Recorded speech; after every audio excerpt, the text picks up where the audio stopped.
안녕하세요. 모두가 사는 교회 올리브교회 박종범 목사입니다.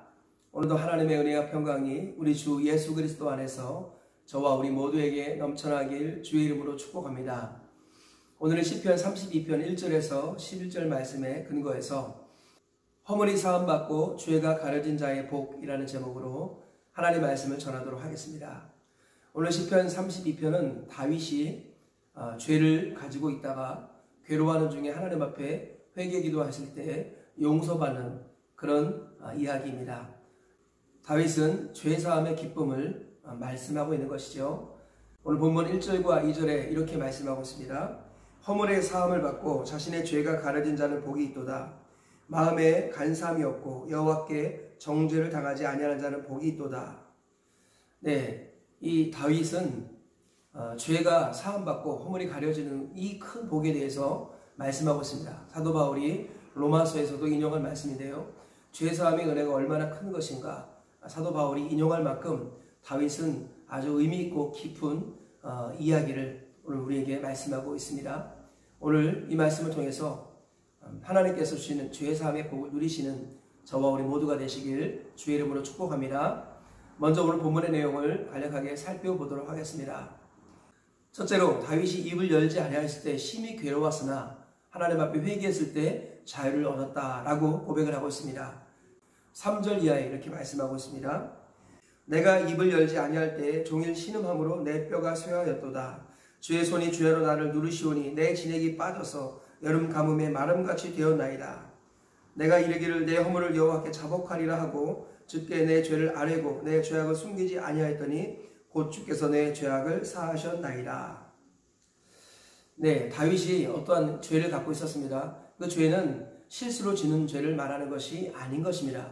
오늘 본문을 보면은 허물, 죄, 간사, 정죄 이런 표현들이 나오는데요.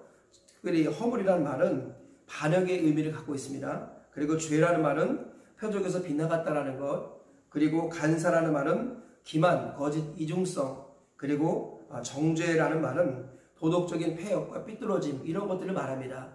다윗이 갖고 있던 죄는 단순히 실수해서 지은 죄를 말하는 것이 아니라 하나님에 대한 반역심 또는 반감 또는 행동으로 짓는 죄, 그리고 일반적으로 말하는 죄의 모습들을 갖고 있었던 그런 것이었습니다. 그러니까 우리가 생각하는 것보다 더 심각한 죄를 갖고 있었다는 것이죠. 그런데 이 다윗이 이 죄에 대해서 하나님 앞에 고백하고 자복했을 때 하나님께서 그를 용서해 주시고 해방과 자유를 맛보아 주게 하셨다라고 다윗이 고백을 하고 있는 것입니다. 둘째로 모든 경건한 자는 주께 기도하면 은신처가 되어주신다라고 말씀하고 있습니다. 6절 이하 이렇게 말씀합니다. 이로 말미암아 모든 경건한 자는 주를 만날 기회를 얻어서 주께 기도할지라. 진실로 홍수가 범람할지라도 그에게 미치지 못하리이다. 주는 나의 은신처시오니 환난에서 나를 보호하시고 구원의 노래로 나를 두루시리이다.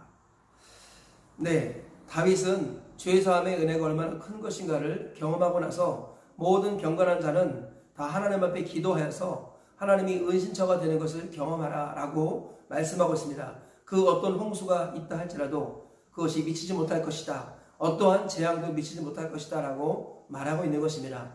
진실로 경건한 자는 하나님을 은신처로 삼고 하나님께 기도하는 자다 라고 말하고 있는 것입니다. 셋째로 무지한 말이나 노새처럼 되지 말고 하나님을 신뢰하라 라고 말씀하고 있습니다. 8절 이하를 보시면 내가 내 갈 길을 가르쳐 보이고 너를 주목하여 훈계하리로다. 너희는 무지한 말이나 노새같이 되지 말지어다. 그것들은 제갈과 굴레로 단속하지 아니하면 너희에게 가까이 가지 아니하리로다. 악인에게는 많은 슬픔이 있으나 여호와를 신뢰하는 자에게는 인자심이 두르리로다. 네, 다윗은 하나님을 의지하지 아니하는 자를 미련한 말이나 노새에 비유하고 있습니다. 그들은 재갈을 물려 끌지 아니하면 가까이 오지 아니하는 어리석은 존재들이다 라고 말씀하고 있습니다. 오늘 이 말씀을 통해서 우리가 얻을 수 있는 교훈을 살펴보도록 하겠습니다. 첫째, 죄를 숨기는 고통을 버리고 회개의 기쁨을 누리라 라는 것입니다. 다윗은 하나님께 입을 열지 아니할 때, 즉 회개하지 않을 때 종일 신음함으로 뼈가 쇠하였고 진액이 마르는 이런 고통을 겪었다 이렇게 표현합니다. 즉 하나님께 회개하지 않고 자기 힘으로 자기 죄의 문제를 가지고 갔을 때 그때 고통이 극심했다라고 말합니다. 그런데 그 고통에서 해방과 자유를 누릴 때가 언제였습니까? 자기 죄를 하나님 앞에 자백하고 아뢰었을 때 하나님께서 용서해 주심으로 그 고통에서 해방과 자유를 누리게 되었다라고 말하고 있는 것입니다. 우리 인생의 가장 근본적이고 가장 큰 고통이 무엇일까요? 그것은 바로 죄에 대한 고통입니다. 죄로 말미암아 찾아온 고통, 이것이 가장 근원적이고 가장 큰 고통입니다. 우리가 직장을 잃어버렸을 때도 고통이 찾아오고 또 애인을 잃어버렸을 때도 고통이 찾아오지요. 그리고 가정이 깨어졌을 때에도 그리고 여러 가지 문제로 고통과 고난이 찾아옵니다. 그런데 그 모든 고통과 고난의 근저에는 바로 죄에 대한 고통이 자리 잡고 있습니다. 모든 사람이 죄를 범하여서 하나님의 영광에 이르지 못하였고 죄의 삭은 사망입니다. 그래서 우리는 사망의 종로로 타는 인생이 되어서 일생 죽음에 매여 종로로 타며 고통 속에 사는 존재가 되었던 것입니다. 그런데 우리의 죄를 용서해 주시기 위해서 하나님께서 아들을 우리 가운데 보내셨습니다. 하나님의 아들 예수님은 우리 모든 죄를 대신하여 십자가에 못 박혀 죽으시고 다시 살아나셨습니다. 이제 우리는 죄사함의 확신을 그리고 죄사함의 기쁨을 누릴 수 있는 길을 얻게 되었습니다. 그분이 바로 예수님인 것입니다. 예수님을 믿고 의지하며 그분을 주인으로 모시고 그분의 이름으로 하나님께 나아갈 때 어떤 죄도 용서를 받는다라고 주님이 말씀하십니다. 우리에게 죄의 짐을 덜어주시고자 예수님이 오셨습니다.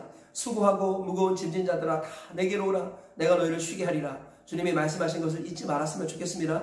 죄의 짐과 그 고통을 홀로 지지 마십시오. 예수 그리스도의 이름으로 하나님 앞에 가지고 나아가십시오. 그리하여서 죄의 사함의 기쁨을 누리시기를 축복합니다.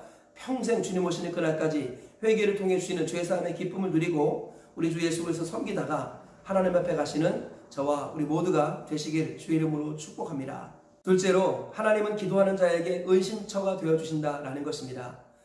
다윗은 말하기를 모든 경건한 자는 주를 만날 기회를 찾아서 주께 기도하라. 그리하면 주께서 은신처가 되어주실 것이다 라고 말씀합니다.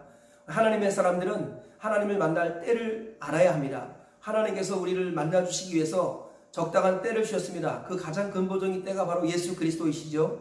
예수님께서 이 땅에 오셨고 우리 위해 죽으시고 부활하셨고 또 승천하시면서 성령을 우리에게 선물로 주셨습니다.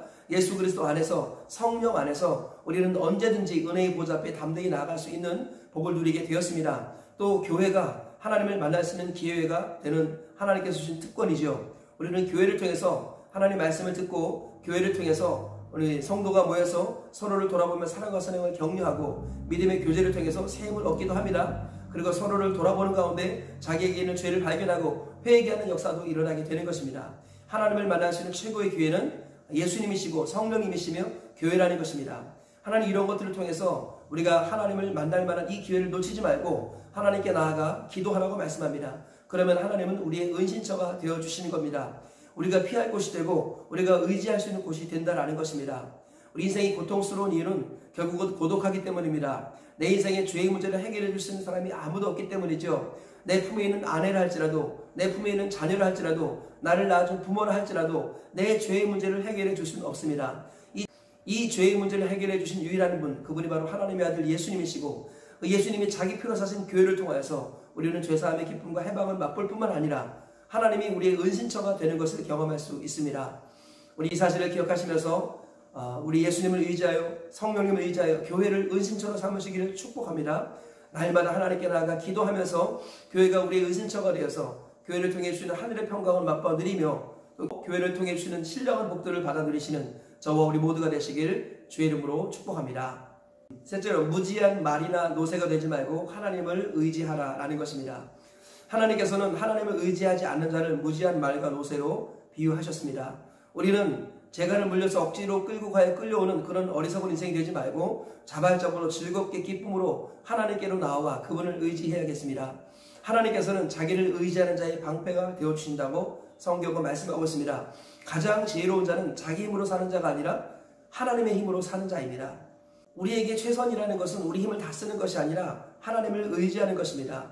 하나님을 의지하는 것, 이것이 나의 최선입니다. 내 힘을 다 쓰고 그리고 지치고 번아웃되는 것이 왕도가 아닙니다. 하나님께서는 내 힘을 쓰기 이전에 먼저 하나님을 의지하라고 말씀합니다. 하나님을 의지하는 것, 그것이 바로 지혜이고 그것이 바로 믿음이라고 성경은 눈에 강조하고 있습니다. 오늘 하루를 살아갈 때 어리석은 말처럼 노새처럼 살지 않았으면 좋겠습니다. 그저 환경이 끌려가는 대로 억지로 끌려가고 이 사람 저 사람이 끌고 가는 대로 억지로 끌려가는 어리석은 말과 노새가 될 것이 아니라 하나님을 의지해서 말씀을 의지해서 하나님께 도움을 받아 하나님의 이끌림을 따라 살아가시기를 축복합니다. 말씀의 결론을 맺겠습니다. 다윗은 하나님 앞에 자복하고 회개하여서 죄를 숨겼던 그 고통들에서 해방과 자유를 맛봐 누리고 그 기쁨과 감격을 우리에게 나누고 있습니다.